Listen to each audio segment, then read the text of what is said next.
Je vais vous dire la vérité, pas celle que je donne aux gens quand ils me demandent pourquoi je vis dans une maison aux volets toujours clos, pas celle que j'ai murmurée au médecin en baissant les yeux pour parler d'insomnie et de fatigue nerveuse.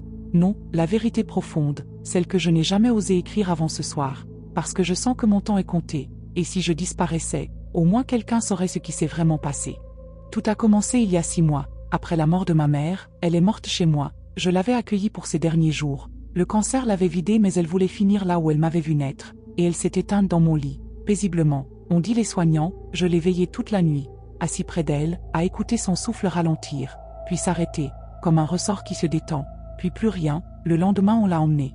La maison est devenue trop silencieuse, trop vide. J'ai dormi dans le salon pendant plusieurs nuits, incapable de remettre les pieds dans cette chambre où elle avait rendu son dernier souffle.